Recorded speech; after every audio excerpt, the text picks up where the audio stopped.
Prabhuji,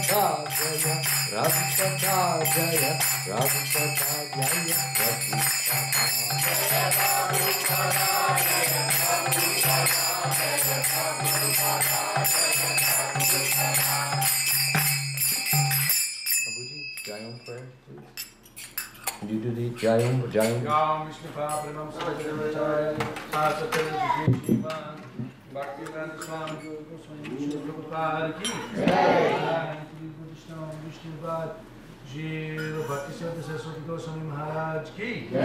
Jai Shri Gaurkishore Das Babaji Maharaj ki Jai. Jai Vishnu Pranam Sadhguru Sattva Shri Sriman Bhakti Vinod Thakur ki Jai. Jai Shri Vishnu Pad Shila Vaishnava Sarva Bhauma Shri Jagannath Das Babaji Maharaj ki Jai. Jai Shri Rupsi Sanatan Bhattacharya Shri Jiva Gopala Bhattacharya Das Goswami Prabhu ki Jai. Namachai Shri Haridas Thakur ki Jai. Let's go Shri Krishna Chaitanya Prabhu. Yes, Shri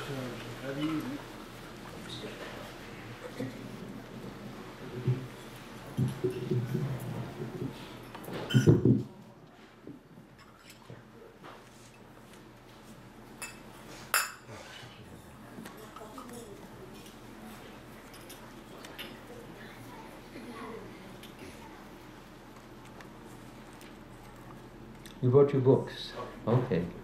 So, anyone else has a book? So then we can do it the way we did it last night. Everyone can chant. At least some of you can chant. You can also borrow the books from those who have them, because it's always nice to hear devotees chanting these wonderful shlokas. Om Namo Bhagavate Vasudevaya. Om Namo Bhagavate Vasudevaya. Om Namo Bhagavate Vasudevaya. Om Namo Bhagavate Vasudevaya. I'll be reading from the Bhagavad Gita, chapter 3, verse number 9, and in this book it's on page 146. So the children have to be disciplined.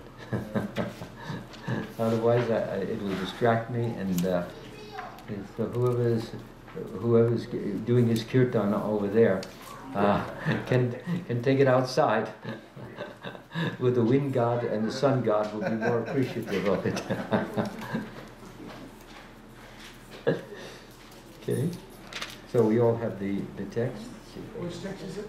Okay, it is text number 9 on page, chapter 3 on page 146 if you have this book, but it's 3:9.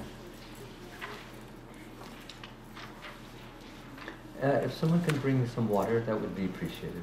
Yes. Thank you. And also I wanted to find his case. Yeah. Who has made this beautiful garland? My wife, Who? Who's it? I can't see. Raise your hand, please. She's over there. Okay. What is the name of the person? Sudharma. Okay. Yeah, Mataji, thank you so much for this beautiful garland. It is very nice, very kind of you to make it. And it's very beautiful the way you've done it. I'm always amazed by the handiwork of all of the servants of the Supreme Lord, the servants of Prabhupada. And I'm amazed because I could not do it. It would turn out completely nothing like this. Especially the way you made these little green leaves in between. It's so beautiful the way you trimmed them. So thank you so much. It's really beautiful. Yeah, well that's why it comes out so good. I wish I had your devotion. I'd make it come out good too. So let's hope that this talk will come out all right, and that we will all take some benefit from it. So let me see if I can learn. Yagyarthat karmano nyatra Loko yam karma bandhanaha Had artham karma kunteya Mukta Sangha Samachara. Yagyarthat karmano nyatra. Lokoyam karma bandhana. Tad artham karma kunteya. Mukta Sangha Samachara.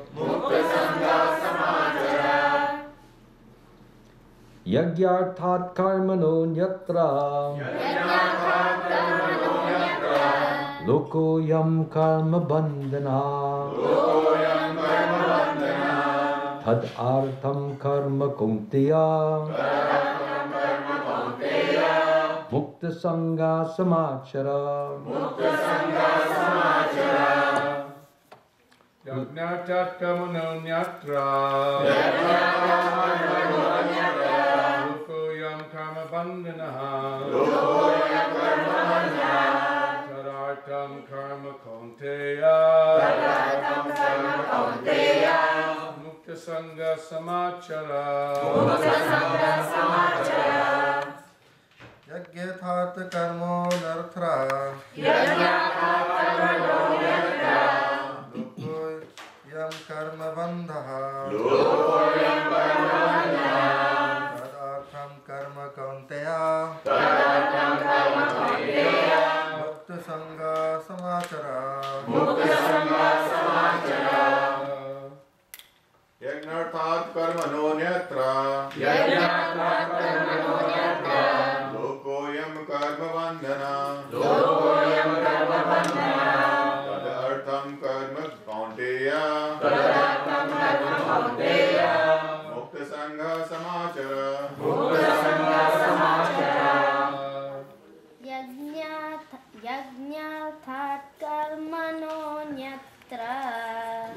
Yagnathat karmano nyatra. Lokoyam karma bandhanaha. Tadartham karma kaunteya.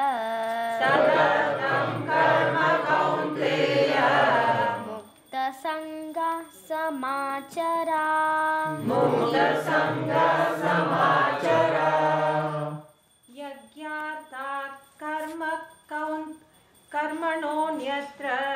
Yagyarthat karmano nyatra.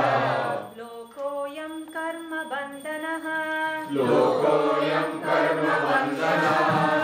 Tadartham karma kaunteya.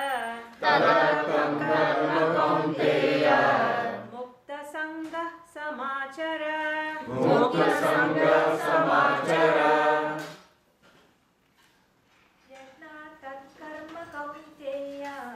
Yagnyatat karma kaunteya. Lokoyam karma bandhanaha. Tadartham karma kaunteya. Mukti Sangha Samachara.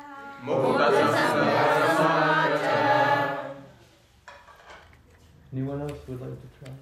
No? Translation and purport by His Divine Grace Srila Prabhupada ki. Work done as a sacrifice for Vishnu has to be performed. Otherwise, work causes bondage in this material world. Therefore, O son of Kunti, perform your prescribed duties for his satisfaction, and in that way you will always remain free from bondage. Together, work done as a sacrifice for Vishnu has to be performed. Otherwise, work causes bondage in this material world. Therefore, O son of Kunti, perform your prescribed duties for his satisfaction. And in that way, you will always remain free from bondage. Purport. Since one has to work even for the simple maintenance of the body, the prescribed duties for a particular social position and quality are so made that that purpose can be fulfilled. Yajna means, what does yajna mean? Yeah. Sacrifice. Yes, it means sacrifice, but in the higher sense it means Lord Vishnu, because everything is to be sacrificed for Lord Vishnu. Yajna means Lord Vishnu, or sacrificial performances. All sacrificial performances also are meant for the satisfaction of Vishnu. The Vedas enjoin Yajna vai Vishnu. In other words, the same purpose is served whether one performs prescribed yajnas or directly serves Lord Vishnu. Krishna consciousness is therefore performance of yajna as it is prescribed in this verse.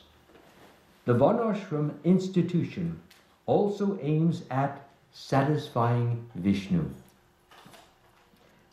Varnashram acharavata purushena para puman Vishnur aradyate. That's from the Vishnu Purana 3:8:8. Therefore, one has to work for the satisfaction of Vishnu. Any other work done in this material world will be a cause of bondage. For both good and evil work have their reactions, and any reaction binds the performer. Therefore, one has to work in Krishna consciousness to satisfy Krishna or Vishnu. And while performing such activities, one is in a liberated state or stage. This is the great art of doing work. And in the beginning, this process requires very expert guidance. One should therefore act very diligently under the expert guidance of a devotee of Lord Krishna, or under the direct instruction of Lord Krishna himself, under whom Arjuna had the opportunity to work. Nothing should be performed for sense gratification, our sense gratification. Everything should be performed for the Lord's satisfaction or gratification. But everything should be done, yes, for the satisfaction of Krishna. This practice will not only save one from the reaction of work, which I will be explaining in a little while, but also gradually elevate one to transcendental loving service of the Lord, which alone can raise one to the kingdom of God. Om Ajnana Timirandasya Gananjana Shalakaya Chakshur Unmritam Yena Tasmai Shri Gurave Namaha. I was born in the darkness of ignorance, and my spiritual master opened my eyes with the torchlight of knowledge. I offer my humble obeisances at his lotus feet and beg for his mercy that he may bless me to say something beneficial, useful, practical, and applicable to all of our lives, so that we may implement these glorious, wonderful, amazing teachings. To merely utter them is good, but to be able to practice them is better. And to make them a part of your life so that you cannot do anything else is great. So that's what we want to do. We want to become great servants of the Lord. So today I will be talking about, as it mentions in the verse, how work is to be performed. All of us have some work to do. You have work around the house. There's always the leaves falling. You have to rake them. The windows have to be washed. The dust has to be taken off the furniture. There's work. You go to your office. You have work to do there. Some of you are computer analysts. Some are computer engineers. So different work has to be done. You have to polish your car. You have to brush your teeth. You have to cook the food, prepare it. So what Krishna is teaching here, or Srila Prabhupada is mentioning in his purport, is how we are to work. Generally speaking, in the non-devotee world, They just do the job, and they do it as nicely as they can, but they do it for their own pleasure and satisfaction. They want to be praised. They want everybody to say, "Oh, this is so good. Oh, this food tastes so delicious. Oh, how did you do it? Oh, what is the recipe?" And a person who has done this, they feel a little proud, feel uplifted, feel, "Oh, people are recognizing me. People are thinking highly of me." So this is unfortunate, because this is not what is desired by Krishna. We are not to do something so that we can get the satisfaction of others praising us, glorifying us, adoring us, or bowing down to us, or asking for the recipe, or just telling us how great, how wonderful, how amazing you are.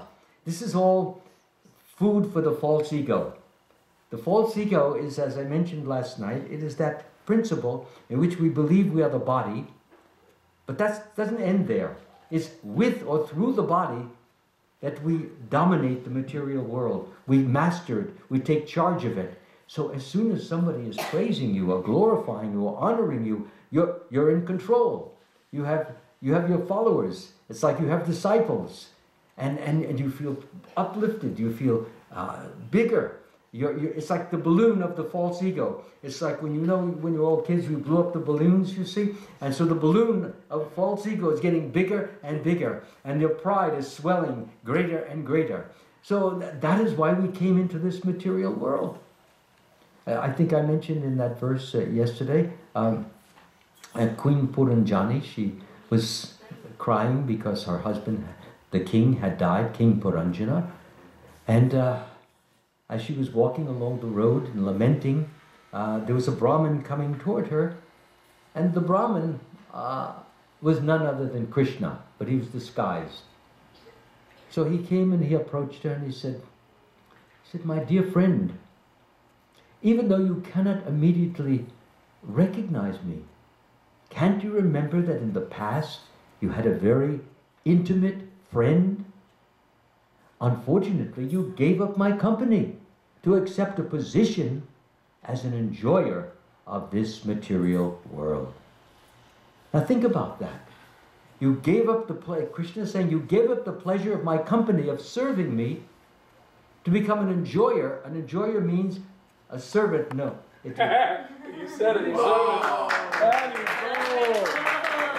Papa's gone from Berkeley Temple.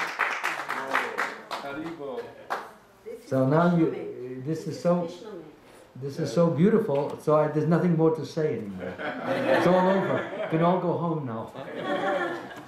Really, then how can I compete with this? I can't. I really can't. So I will pray to this, which as you just mentioned was made by Krishna, that Krishna in this form of prasadam will give me the blessings, so I won't feel so proud that I got a big garland from Krishna, that I actually, he has put it on my neck, and it is so heavy that my head is almost ready to fall to the floor, because I'm not worthy of this. If I were worthy, at least I'd be able to sit up a little stronger. So if you see me falling over like this, it means that unfortunately my sins are pulling me down, even though Krishna is trying to hold me up. Okay? So thank you so much. It is very kind of you, very merciful, very blessed, and I'd like to take out just about 5 seconds to smell the different flowers, if I may, with your permission. Yes. I mean, you can't just wear it, you have to appreciate it, you see. That is what Krishna does. He smells the flower, he takes the foodstuffs, and he puts it all around his mouth, up a part, down, he salivates it, and he doesn't let it go down until it becomes liquefied, then it goes down, and then suddenly, miraculously, it reappears on the plate. This is Krishna, you see, so please. This is the way. I'm going to divert from my talk for a few moments because it's very appropriate what I'm about to say. So nice. The roses are even nicer. So wonderful. Wow, this is so nice. See. Okay, I'm fully intoxicated now.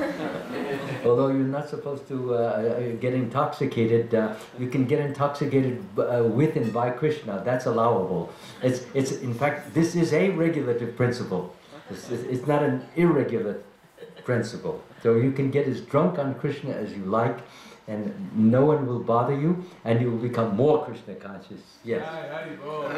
So as long as I'll get into the verse in just a moment, because this is a very important principle, and I'm sometimes scared to talk about it in Dwarka. I sometimes feel maybe the authorities will come down too heavy on me. So because it's a criticism, you see, and you have to be very careful on who you criticize, because they can get back at you and say, you know, you're getting too picky. You're looking for faults. But it is something very important. I want to share it with you, and something I discovered over the years. Something I discovered over the years. We talked about, last night, we talked about chanting, and I told you about the miserable ways so many of them chanted, and I'll just do a quick demo again.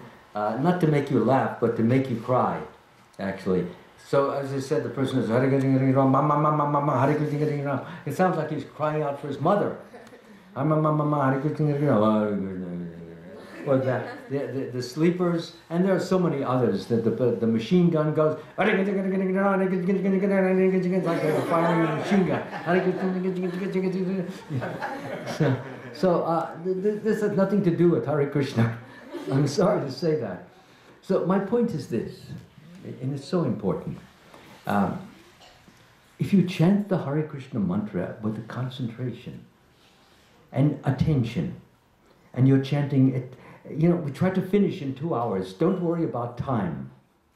Krishna is concerned about your feeling, your heart, and how you are calling him. If I were to call you, you know, let's just, Mother Atmanandini, correct? Is that your name? Yes. So I say, hey Atmanandini, come over here. So you say, well, what kind of a speaker is that? He sounds like a gutter snipe from somebody out in the street. Hey, come over here, like that. Oh, hey, Jimmy. Who talks like that? This is like a person who has no culture. He has no control. He has no preciseness. He has no anything. He deserves to go out in the street. Put him in Sudraville. So here's my point. If you're chanting, and I'm going to give a little demonstration of somewhat better chanting, hopefully. Chanting with your heart, and believe it or not, it takes me 3 hours generally to do my rounds. I used to do them an hour and a half. That's when I did it like the machine gun. I got some benefit. Let me make that clear. The Hare Krishna mantra is so powerful that even if you chant it, as it says in the book, even when you're yawning, if you chant yawning, or if you chant in a joke, you do that, or you singing it, you get a benefit because it's non-different from Krishna. But that's not the want. We want not 10% benefit, we want 100% benefit. 100% benefit means in that 5 minutes that you chant, you get the full blast of Krishna's potency. Why should you leave out 90% when a whole 100% is available? So if you chant with your heart, and there's a difference between chanting with the heart and chanting with the head. It sounds differently, completely differently. Chanting with the head, example, Hare Krishna, Krishna Krishna. You don't hear any, the heart comes from here. It's, when you go, it comes from the heart, you see. And when you chant with that kind of almost breathy feeling, you bring in your loving feelings along with the mantra, which is what is being addressed to Krishna. You're giving your love to Krishna, that's the thing. So if you're chanting Hare Krishna, Krishna Krishna, Hare Hare, Hare Rama, Ram Ram, Hare Hare. This you're chanting from there, it feels completely different. Let us chant from the heart now. Hare Krishna, Krishna Krishna, Hare Hare, Hare Rama, Rama Rama, Hare Hare. Much better. Now, when you chant slowly, you're actually tasting the mantra. Hare Krishna, Krishna Krishna, Hare Hare. Now, when you taste the mantra, you actually begin to realize how tasty it is, how delicious it is, because you are literally tasting Krishna with full attention and full consciousness. So to taste Krishna, now remember, Krishna is eternality, knowledge, bliss absolute. The body of Krishna tastes like so many delicious, beautiful flowers. If every of you, so how many of you have smelled the Nam Champa flower? You know from the beautiful, the Champaka flower they also call it, or some of the Clamaria flowers, those little yellow or pink flowers, or beautiful roses like you have here. You all have smelled fragrant flowers. That fragrance comes from Krishna's body. Where else can it come from? It all comes from him. It doesn't come from something outside of Krishna. And he puts it together in such a beautiful mix that it's just delicious and delightful. But you cannot taste it if you're rushing through the mantra. You're not going to taste it. Let me give you an example of what it's like, because you all can identify with this very, very easily. Let us say Mataji has prepared such a wonderful prasadam, and she's taken 2, 3, 4 hours, whatever, to put all the necessary spices in it to just make it so that Krishna will love it. And then she offers it to Krishna with her whole heart afterwards, and Krishna has accepted it, he has tasted it, he has salivated it, he has chewed it, he has done everything, he has swallowed it, and he is thinking in his mind, good, so good. And Mataji is feeling such joy, and she doesn't know why, but because Krishna is enjoying it, when he's enjoying it, you're going to enjoy it, because he transmits his enjoyment right into your heart. He's there already. And he's saying, you've taken so much time and effort and concentration and affection to give him such pleasure. So he's reciprocating, you see. Now, that's the way Krishna eats it. Why don't we? Now, if you take that same prasadam and you just take it, put it in your mouth, 2 chews, gulp it down, you're not going to taste anything. You get just a fraction of the taste that's there. I've seen that happen, especially when people are conversing. It's 2 chews, gulp, and back to the conversation. That's not doing honor to the person who's making the prasadam. That's not doing honor to the person who has tasted the prasadam, Krishna. So what I'm saying is you can get so much more blessings and benefit if you do it with your heart, with your full attention. So if you take that prasadam and you keep chewing, move it to the right side, move it to the left side, move it to the upper palate, move it to the lower palate, salivate it with your saliva, and move it around until it's completely liquefied. And when it's liquefied, you don't have to swallow it. It will go down automatically. It's natural. And that's the way Krishna wants you to accept the prasadam. This is accepting with love, with devotion, and with appreciation. Srila Prabhupada generally never talked when he ate. He ate in silence. Now, if you're babbling back and forth, and by the way, there's a time for that also. We're social beings, and it's nice you get together, you haven't seen each other, so we can talk a little bit. But there's a time for that, and there's a time for not doing that. Sometimes you're by yourself, or sometimes it's just you and the family, quietly. There's nothing really to talk about. And you want Krishna to be in the center. So what you do is you don't have to be babbling. The tongue doesn't have to be clatter, clatter, clatter, clatter. Oh, I went to the supermarket and this little baby was crying. And then we went to the market, the produce, and the prices, they have raised 5 cents more on the bananas. And we don't have to bring all that to the table. You know, that 5 cents more for the bananas and 10 cents Trader Joe's. Now they're bringing in these different, bunches of celery. And now you can get these, and now they have this yogurt, vanilla yogurt, and I tasted it, you go, and you, yada, yada, yada, yada, yada, yada. It doesn't stop. You see, and all what happens is that, and nobody tastes. Nobody tastes anything, because it's yada, yada, yada, and then, chew, gulp, down. Not only that, you even get indigestion, because you gulped it down so fast that now you have a bellyache. And he said, well, maybe the prasadam was not made right. Not made right. Prasadam was made perfect, but you were not made right. You're all wrong in how you ate it. You didn't relish it. You didn't taste it. You didn't savor it. That's the word. To savor means to, as I just said. So this is such an important principle, and I hope everyone will take it with him or her, that you, when you eat your food, you relish it and think of the wonderful person who has tasted it before you, Krishna. That is how you put Krishna in the center. And Krishna being in the center, the meal becomes twice beneficial because you've not only tasted the food stuff, but you've thought of Krishna who has tasted it and made it so beautiful, so even more delicious than the cook. Because he has added, it's like the story of the shuka bird, when the shuka, the parrot, he tastes the, what does he do? He puts his beak on the mango, and then the mango becomes sweeter. Similarly, so Krishna, he put his beak, so to speak, on the offering, and he makes it even sweeter. So the Maharaji or Pita, he's made the wonderful foodstuffs, and then Krishna makes it even better. And now you have the opportunity to relish it, to savor it, to taste it, to delight in it, and also to think of Krishna, to think of Krishna's servant. What can be better than that, than to take the prasadam in a mood of such devotional appreciation? Okay? So please do that when you get a chance. I mean, I know that's a natural, we can forget these things, but I'm here to remind you that devotee puts so much time and effort.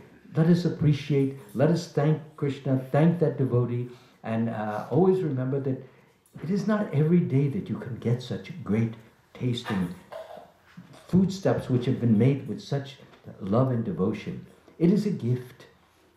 It is a gift.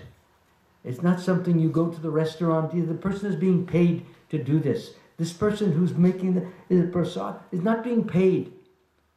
It's not being say, okay, we pay you $20 an hour, now you make something tasty. The person is doing that out of their love. So appreciate it, relish it, and thank the person who has made it. And remember, and try to emulate that person. Like Mataji Chaitanya Dasi, she taught you how to do many of these things. Is that what you mentioned? Yeah. So there, someone taught Chaitanya Dasi how to do it. Krishna, she always tells me. Yeah, so Krishna taught her. So Krishna and gave her the inspiration to teach Atmanandini how to do it. And she's teaching probably her children how to do it. And that's how devotional service gets spread, you see.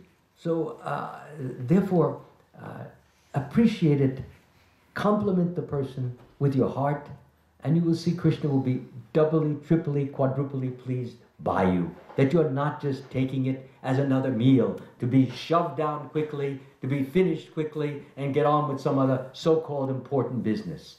That's not what devotional service is about. It means making every moment of your life meaningful, purposeful, and delightful. And taking it from the mechanical, robotic mentality to the devoted, attentive, appreciative, thoughtful mentality. In that way, your life really becomes much, much more truly enjoyable. Because you're really appreciating Krishna, and Krishna is reciprocating with your appreciation. Okay, so will everybody remember that? Take it slow, unless you're in a rush. I mean, we all have to make exceptions to every rule. And I'm not such a stickler that I can't say that I don't gulp my food sometimes, that I have to get someplace. Generally speaking, I would rather not eat for that time and just eat later. I don't like this gulping business. It's not good for your digestion, it's not good for your longevity, and it's not good for your general attitude. It's wrong. And it will not help to make us better devotees. But as I said, there are always exceptions. You're in a household life. You have so many things, responsibilities you have to take. You have to get them done in a short time. You have to get to school, and you have to get to the store, or you have to pick up something. So sometimes there's a little bit of a rush. But generally speaking, let that not be the habit. Let the habit be slow and steady, as we say, wins the race. You know the story of the tortoise and the hare? Yes. You all know that. So, you know, the hare was running, got so tired that he just fell down in exhaustion. And so, but the tortoise is walking very slow, kind of what they call lumbering along, and then finally he saw the hare was just stretched out, completely exhausted. So he said bye-bye, and he won the race. He got to the end, and finally the hare woke up and says, "Oh, probably the tortoise is still coming."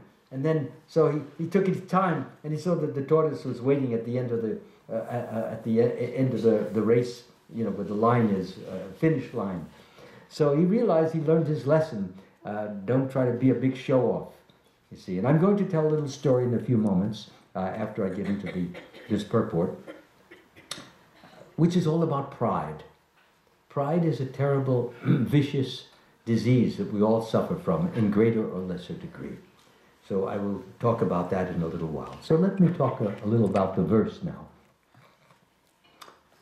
So it says that work done is a sacrifice. And so will everybody remember this principle of just doing it very slowly, concentratedly, attentively, and always think of the example I've given, gulping the food down. You gulp it, you don't taste it, you don't digest it. But if you take it slowly, your pleasure and Krishna's pleasure will be so much greater. I haven't shared this with the devotees there. They'll probably tell me, oh, you're too strict, you're too staunch, and you're too this, too that. But please, this is a small group. It's almost like family. That's the kind of feeling I have right now.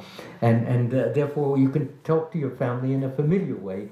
Whereas when I'm over the internet, all over the world, they're watching these things. I don't know what's going to come back at me. So, coming back again to this. Krishna says that work done as a sacrifice for Vishnu has to be performed. Generally, otherwise work causes bondage in the material world. Now let's talk a little about this bondage. Now generally when we think of bondage, when you're in bondage, maybe you're tied up, somebody's got a rope around you, and you can't move this way, you can't move that way, you're in bondage, or you're in chains. Like Vasudeva and Devaki, they were clamped with chains in the prison cell, and they could only move around that cell that they were in because they couldn't escape. Of course, Krishna sent Yogamaya to the cell when he wanted to enable Krishna to be transferred over to Gokul, and so what he did is he had Yogamaya, his servant, open all the shackles. That's how we know that he was shackled. And what she did is just by her power, the shackles opened up. And then shackles on his legs, they opened up. The door opened up. And then the gates outside, they opened up. And what's more, she put all the gatekeepers and all the guards to sleep. So, Kamsa thought he had it together. He thought, oh, they can never escape. But just see, but Krishna, nobody can stop Krishna's will from being fulfilled. It is impossible to do that. So work done as a sacrifice. Now how do we, so therefore, as I said, there is bondage. Now what do we mean by bondage in the material world? Okay, let's talk a little about bondage. For the world sitting here, we can get up, we can walk this way, that way. So what are you talking about bondage? I'm not in bondage, I can walk, I can do what I want. Bondage is not only just the binding of the body, but it is also binding of the mind. When you bind the mind, you bind it with certain habits which bind you to the material world. Let me give you, since we were talking about food for a few moments ago, let me extend the analogy. Let us just say, one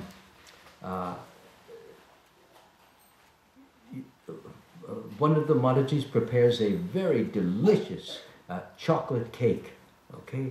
And when you taste it, you actually taste it, it's so delicious, you don't want to gulp it down. You just want to get every bit of taste out of it. So you taste it, and it's so delicious, and it's so wonderful that you hope that you make another one very soon. So yes, 3 or 4 days later, she makes another wonderful chocolate cake. This is going on, and you compliment, oh, it's so wonderful, and the Mataji maybe wants to be praised and honored, and so they're all liking my cake, they love me so much, and we all want to be loved in this world. That's part of why we're here, to be loved, to be proprietor, to be an owner, and to be an enjoyer. So you're getting all this enjoyment, all this feeling. So, okay, I started making chocolate cake every 4 days, and every 6 days, and then everybody is just looking and waiting and tasting this chocolate cake, and it's so delicious. And then one day Mataji gets ill, and she's not available to make the chocolate cake. And so you come in expecting the cake, and there's no cake there. And you say, well, what do we have in place of it? Well, we just have an oatmeal cookie. Oatmeal cookie. I want a chocolate cake. Where's the cake?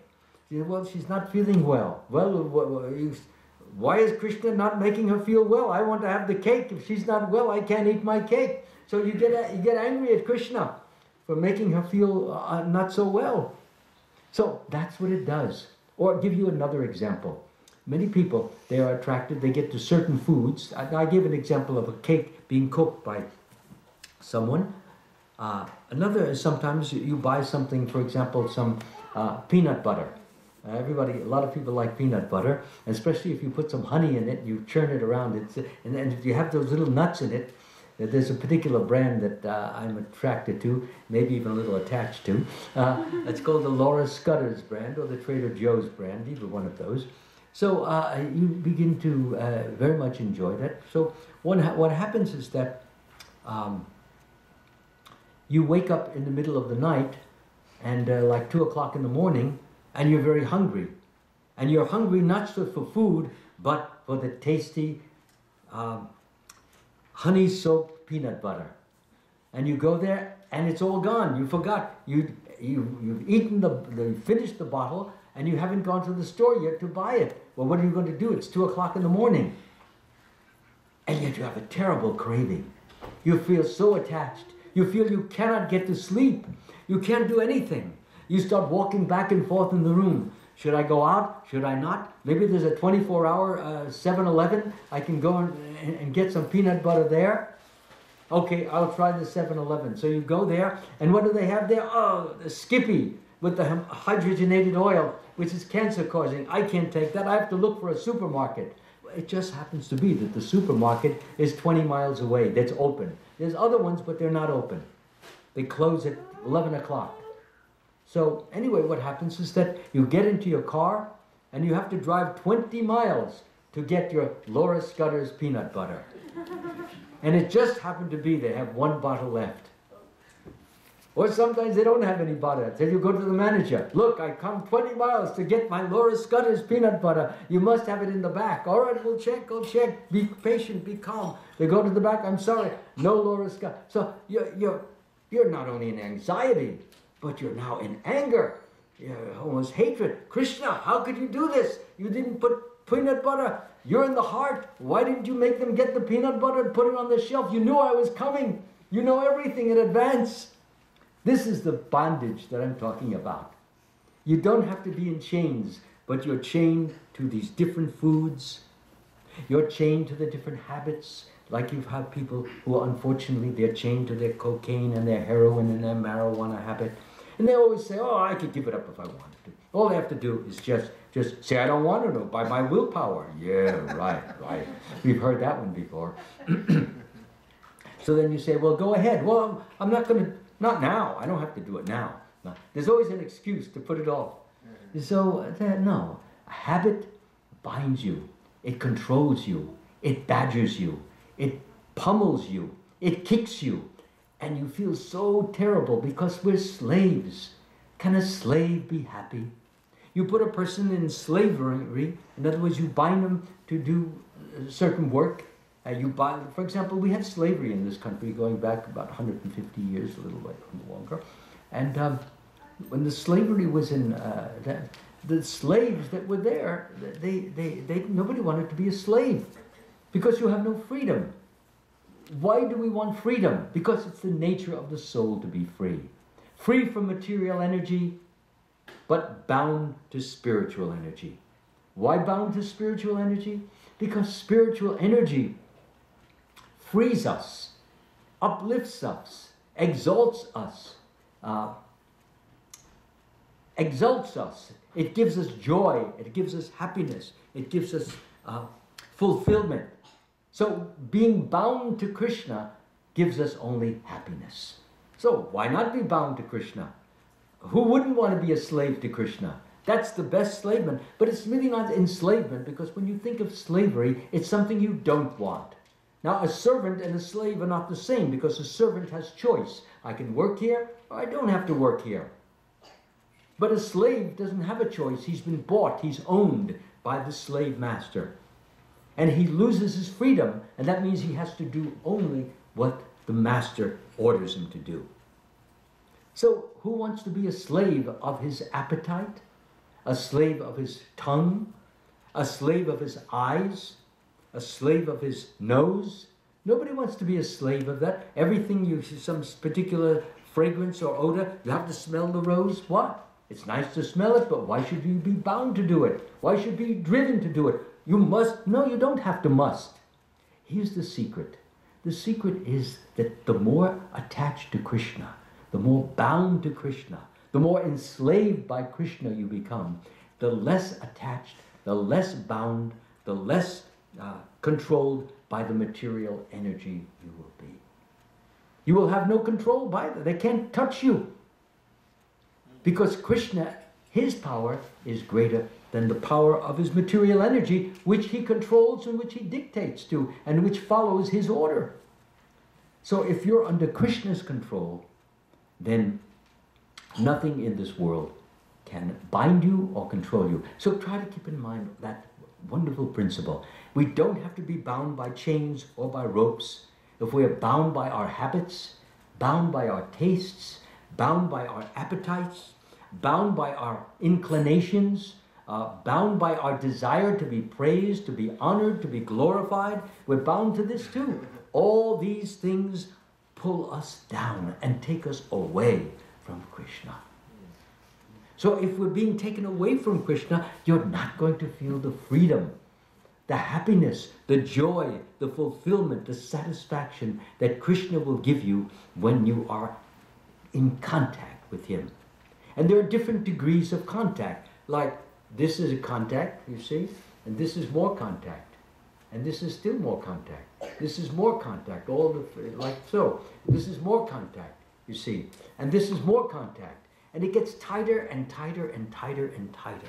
So that it's like this is the champion, what they call, I forgot what they call this, but when the champions, when they win some kind of a battle, they do like this. So everything is, you are a champ. A champ when Krishna is hugging you tightly and you feel the hug of Krishna, his loving embrace, because you have been serving him with such affection and dedication and pridelessness. You don't even think your service is of any value.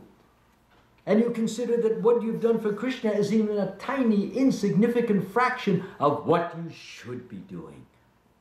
What a wonderful attitude. Krishna deserves 1,000,000 times more, and unfortunately I only got 2 hands. Why couldn't I have many hands like Durga Devi? She has about 10 hands? 10 hands? 8 or 10. And then, why couldn't I have a 10? Why couldn't I have like Banasura with 1,000 arms? So Banasura had 1,000 arms with weapons. I would use these 1,000 arms to make so many wonderful preparations for Krishna. 2 for this, 2 for that. And so that's the way. Or like Rupa Goswami, if I can remember that.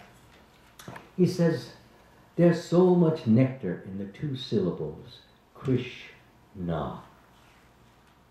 When I say the name Krishna, it dances on my tongue, and I want many, many tongues.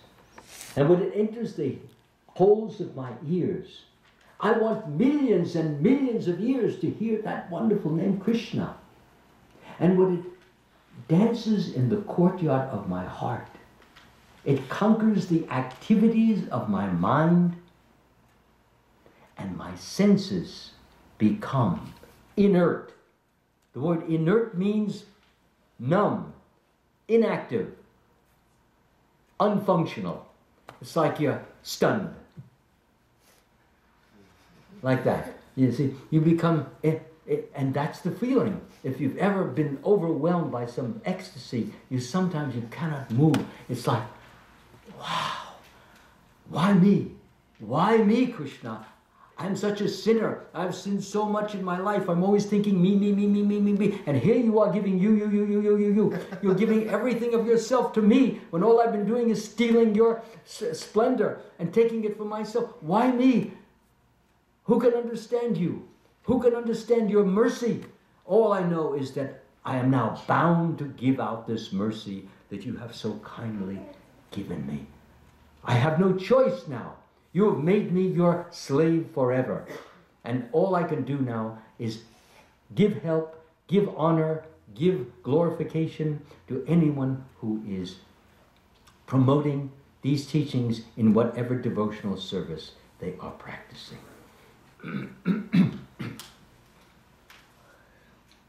So, using that wonderful statement by Rupa Goswami, there is so much freedom in this chanting of the holy name when it is chanted properly. If we chant it properly, we come in contact with Krishna. The freedom that you gain is the freedom from the bondage of material nature. We all understand material nature. Material nature is her business. It's a little different than the Christian idea. Christian idea is that the devil is there to get you. Watch out. He's over there. He's hiding over there. Be careful. He's got those horns. And he's got that pitchfork. He's going to stick it in. I mean, it's a fearful type of thing. But the basic idea is that he will delude you, or he will illusion you, or he will urge you to do something which is not good for you. He will tempt you, and so forth. They don't see the devil as a servant of Krishna. But we have a different concept. Our concept is Maya is Krishna's servant. And since you asked Krishna to become free of him, to come to this material world, so that you can receive service and stop giving him service. You want to get service. So he gave you this world. So in order for you to get service and to be a master, a controller, a dominator, you need to forget Krishna. And that's Maya's business, to help you forget Krishna. Now, what better way to help you to forget Krishna than by reminding you of become a powerful person, become a big businessman, become a great singer, become a basketball hero. And then everybody is praising you, everyone is glorifying you, everybody is honoring you, and you completely forget Krishna because you have become Krishna. You're Krishna now. I don't have to think of God. I'm God. Everybody is now saying, oh, you did wonderful. Wow, you some 40-point game. You did 40 dunkers, you know. You put slam dunks, they call them. So, or you went car racing and you won the race. All glory. Lots of applause for you. And look at that big trophy that you got. It's almost half your size. I remember I think it was the LA Raiders. Did they win the... I thought it was the LA Raiders. They had a trophy. It was like half the size of the person who was handling it. And they were all, yay, yay, and everybody, and throwing confetti out the window, and they have a big parade down the front. This is the thing that kills a person. So in spiritual life, everything is the other way around. When people praise you, so sometimes devotees ask me, well, what should I do if I praise you? Praise me. Should I tell them, no, don't give me any praise? No. Prabhupada never did that. When we gave a garland to Prabhupada, he didn't say, no. He never said that. He accepted rings, he accepted cookies, he accepted everything given with love and devotion. And he accepted it graciously, with appreciation, but not for himself. He never accepted anything for himself. And he never made a big advertisement, oh, I'm accepting this for Bhakti Siddhanta. He never made a big show of that. But in his lectures, he always mentioned very clearly that I don't accept anything on my own. I'm here at the behest of my spiritual master, who has gotten his order from Krishna.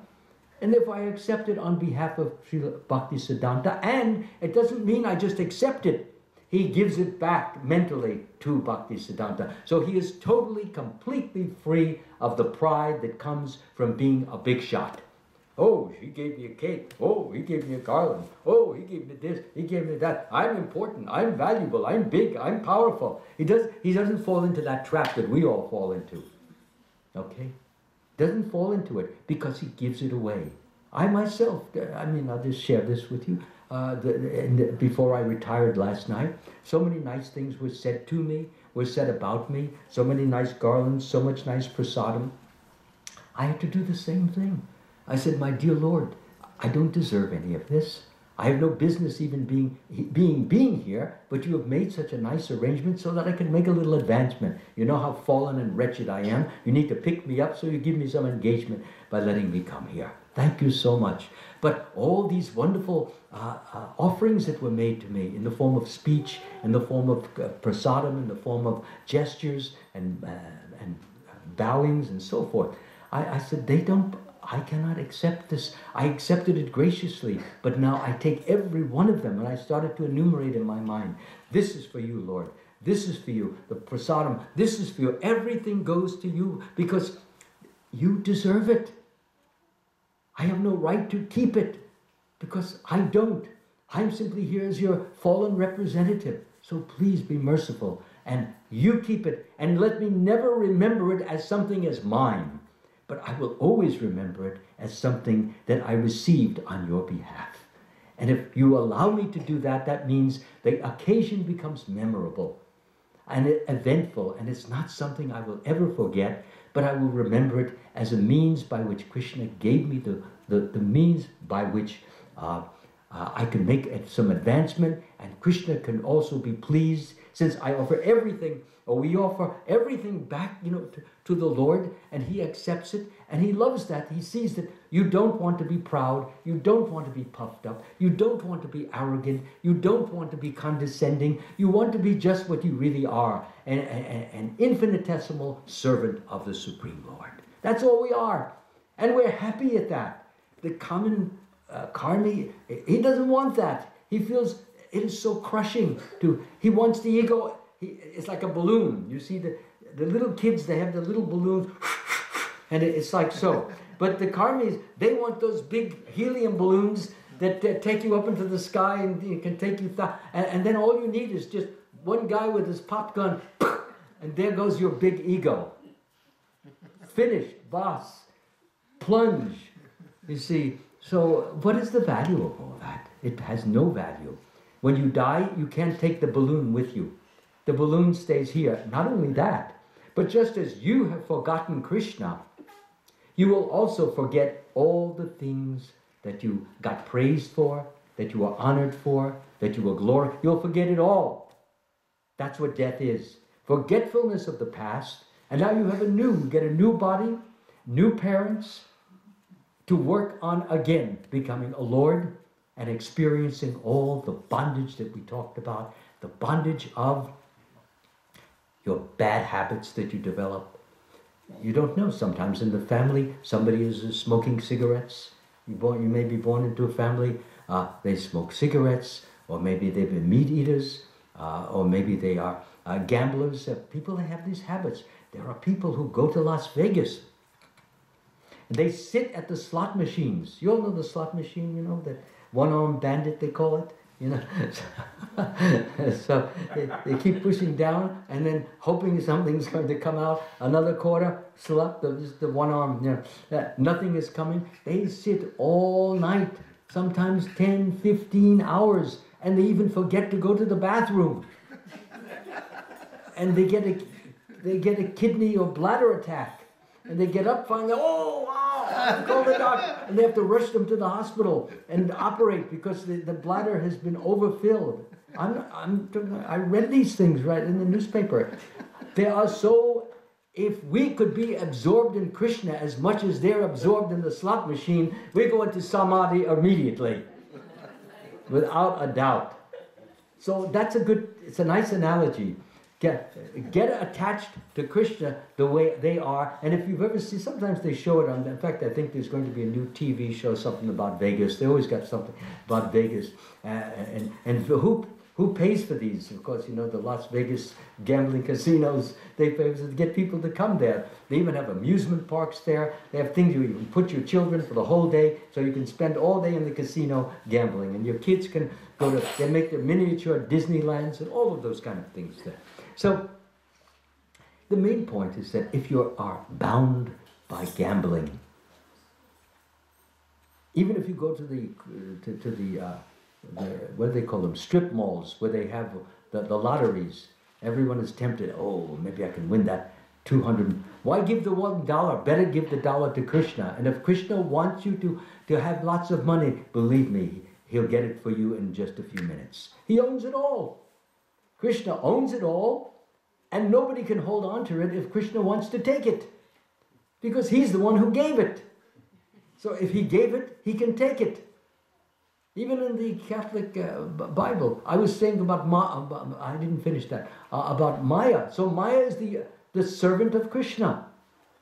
And her business is to keep you in illusion. And an illusion is to make you think something is something when it's not something. It's a little different than a delusion. Delusion is something more psychiatric or although Srila Prabhupada uses the words interchangeably generally. But an illusion is, for example, you see a rope and you think the rope is a snake, but it's based upon seeing something there. So you think that if you have some alcohol, Maya gives you the idea that if I'm feeling a little down, so okay, I'll take some alcohol, and now after about a half hour of drinking, I feel wonderful, I feel good, so it must be good. Then you get into your car and you're slightly intoxicated and you start driving under the influence of liquor and you don't see things clearly and you have a smash. So you enjoyed for a few moments and now your car is almost totaled. It looks like an accordion. It's just smashed up. And the wheel is almost coming out of your back because it's squashed you and you're just sitting there.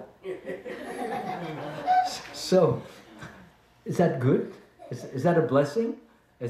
So sometimes we have to learn by trial and error. That's trial and error. Sometimes if you have Brahminical intelligence and somebody tells you, as I'm telling you, then you know I'm not going to take alcohol because I look at these people and they're miserable. And then they're happy supposedly and then they're miserable. Or the next day what? The next day let's say they don't get into a car accident. So they drink and drink and drink and drink. Some of you youngsters who are going to college soon, they have, on the campuses, that's a big thing. To get, especially if you're in a fraternity or a sorority, you have to drink a whole fifth of alcohol. And you can get alcohol poisoning. Or if you just go to the bar and you just drink, or you drink in your apartment, then what happens is that as a result of the alcohol, and you drink a lot and you feel so happy, you don't have any problems anymore, you don't care what your boss said at the office, you don't care what that girl said about your beautiful hairdo looks like, it looks like a bird's nest. You don't care about any, or the color of your hair. Nowadays they bleach it blonde a lot. The color of your hair, it looks like a cornfield. Or you don't care what any. You're just floating away, and you're so happy, cheerful, and then you're singing, "I'll be loving you always," and you're happy, happy, happy. And the next then you go to sleep. You crash, as they say. You just boom. And you lay there, and it's time to get up for work, and the alarm goes off, and you can't get up. You say, well, I'll come, let me just hit the snoozer. So you hit the snooze alarm, and it goes off, let me hit it again. And so you hit it 4 or 5 times, you still can't move. And then finally you get yourself out of the bed, you can't even think. And everything is bleary, everything is dull. And you have such what they call hangover. Your head is hanging, and you just, and maybe your wife comes in or your husband comes or something and says, okay, breakfast is ready. Get out of my sight, I don't want to look at you. You know, this is the mood that happens. It's a hangover, and you are truly hung over, truly. And you don't want to associate with human beings now, because you feel less than an ape or a chimpanzee or a baboon. You feel in the consciousness of an animal. And it takes, so you take some coffee, and you take, again, another habit. You do more coffee. Finally, 5-6 cups of coffee, you're coming back, and it's already 1 o'clock in the afternoon. So then you go to the office, and then you come in late, and you already have too many latenesses on your record, so you're not going to be paid for your lateness. It's a lose-lose situation. You cannot win. So by seeing, you can learn. Or by hearing about it, you can learn. And by doing, as I just mentioned, that's the worst way. Most of us have to learn that way. But most of you won't, because you're taking very seriously what I'm saying. So therefore, bondage, keep in mind, bondage is of the mind and the emotions. And it's mentioned very clearly, in our Bhagavad Gita. In the mind of one who is, I can't remember that particular word. One who is not disturbed in mind, even amidst the threefold miseries, or elated when there is happiness, and who is free from attachment, fear, and anger, is called a sage of steady mind. This is where we want to go, steadiness. Krishna says one who is not disturbed by happiness or enjoyment and distress is eligible for liberation. Why eligible? Steadiness of mind. Or perform your duty equipoised, abandoning all attachment to success or failure. Such equanimity is called yoga. Now what is yoga? Union with God. The soul connecting with the Supreme Soul in a mood and understanding of love. Not he merges so and he loses our identity. For a bhakta, he merges in his love with God's love. And God holds him or her so tightly because he's so appreciative of the loving service that he or she is performing. So that is the important principle here, that we need to keep our mind steady, also called pacific, calm, controlled. One who is not connected with the Supreme Lord in Krishna consciousness can have neither transcendental intelligence nor a steady mind, without which there is no possibility of peace. And how can there be any happiness without peace? This is Krishna's words in the Bhagavad Gita in the 2nd chapter. One who knows me, the 5th chapter, one who knows me as the supreme enjoyer, the supreme proprietor, and the supreme friend of all, attains peace from the pangs of material existence. This is the peace formula. To know Krishna as the supreme enjoyer. If he's the supreme enjoyer because he's supreme, then everything should be done for his enjoyment. And our enjoyment will come reciprocally. If Krishna wants to bless us, then we will get enjoyment, and generally he will. You take one step of love towards him, he will take 10 towards you. He gives so much. And that's the only thing that he loves, your pure, unconditional love. He doesn't want anything else. He doesn't need your food. He doesn't need your beautiful clothing. He doesn't need your decorations. He doesn't need any of that. The only thing he does need, he professes, he does need your unqualified, unconditional, undemanding love. That's his food. That's all he wants from you. Give him your love. As I said in the yesterday, Krishna says, whatever you do, whatever you offer, whatever you give away, do this as an offering to me. In this way you will be freed from the bondage of work. Again, bondage and its auspicious and inauspicious results. With your mind fixed on me in this principle of renunciation, you will be liberated and come to me. So I see it's 10 o'clock already. Is that right? 10 o'clock. So we're getting late. I will finish this with one quick story, and then we can take some prasadam, and we'll be on our way. I talked about pride a few moments ago, and I said it is a killer. It really destroys our spiritual life. Because it puffs us up, makes us feel better than everybody else. Once there was a Brahmin, and he would give regular pravachan every morning from the Bhagavad Gita, and he was seeing that people were kind of sleeping or drowsing, and they weren't so attentive, they weren't looking, they weren't steeped, or they weren't focused on his talk. And even those who were listening, he saw that they were not reacting. Tell the child to go out, please. They weren't reacting emotionally. He wanted everyone who was listening to his speaking, he wanted them all to be crying tears of love for Krishna. And he says, but nobody is crying. He says, what's going on? What's wrong? So he's praying to Krishna, Krishna, please, please give me that potency that I can help make people cry, so that they can feel the depth of my speech, what I'm saying. So the next day what happened is that, again, there was a congregation, and there was a woman sitting in the front. I should mention that the Brahmin, he had long hair, and he also had a beard, like they call like a goatee beard. It was hanging like this. So so there was a congregation, there was some new person had come, and she was sitting in the front. So he began his discourse, and then every few minutes or so, he would, when he would make an emphatic statement, he would say, and so Krishna, he lifted Govardhan hill, and he would do like this.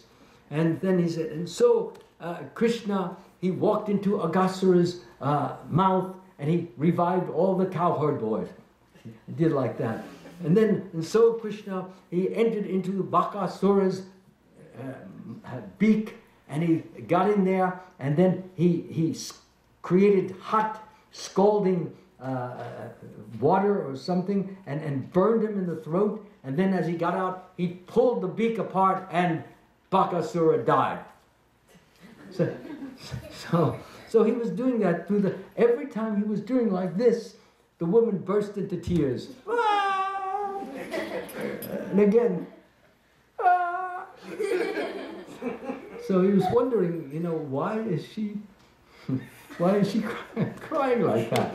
So he says, well, maybe Krishna gave you the potency. It must be he's answering my prayer.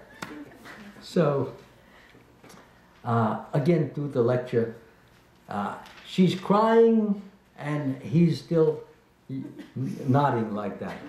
Finally, the lecture ended, and everybody rose and went out, but she stayed because she was still crying there. And he says, my dear woman, he said, obviously you have been touched and moved by my talk. And could you please tell me, what did I say that made you cry so, that made you sob and weep? Look at your sari is soaked. So look at it. What did I say? What did I do? Because I'd like to repeat that, so more people will get this crying, and they'll feel so much what he thought was ecstatic weeping. So he said, what did I say? So she said, say? He says, yes, what did I say to make you cry? She says, no, not what you said. She said, you see, I have a pet goat, and the pet goat died yesterday. And my poor pet goat, he had the habit of going. And every time I couldn't help but cry. And that was, so he said, you mean I look like your goat?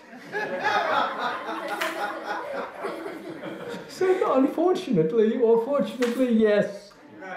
So his pride was crushed. He walked out depressed.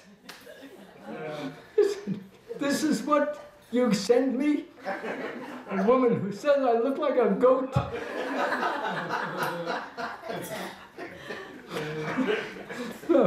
So at that point, he realized he was very puffed up and that he should not have any such expectations, and that rather he should think of himself like not even as a goat, but even as a small ant, insignificant, worthless, good for nothing. And in that way, if somebody calls him a goat, he's still better than a small ant. So that is the end of the story. It took 5 minutes to tell it. So I want to thank you all so much for being such a kind assembly, for your attention that you have given me, and for enabling me to do some service for Krishna. And I pray that all of you, whatever good you have found in my talk, please carry that with you and share that with anyone and everyone that you know, so that they can also have the blessings of Krishna consciousness. It is not simply for ourselves, it is for everyone. And the more people you can somehow share Krishna with, Krishna will be very pleased, very blessed, very happy with your effort.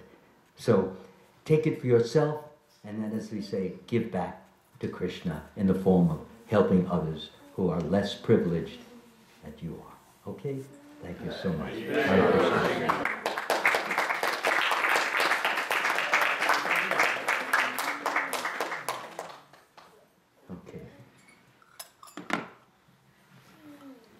Srila Prabhupada ki Jai. Bhagavad Gita ki Jai. Hare Krishna. So we will have some prasadam now, and I'll be leaving in about 20-25 minutes. So please forgive me if I'm a little bit fast. While I'm on the screen, be ready. I have to go. I want to ask the question, but the questions were all answered in the lecture. Oh, you already? Oh, I'm glad. No need to ask questions. Right. But Mataji, you've been so kind. Please take care of the. No, please. I've won it, and now I've taken the blessings. Now you take it, please. You've been so nice, back and forth correspondence, and have been. Well, thank you so much. I did nothing. Mataji, you made this. Krishna made it through your body. No, not your body. Krishna, who's Krishna? Prasad is ready here. It's already. Okay. I'm We just made going three ladies together in a How birthday wonderful. temple. Thank you so much. Appreciate Where are you it. taking it then? So to assist you, what do you want me to carry or? Well, let me get, I have to put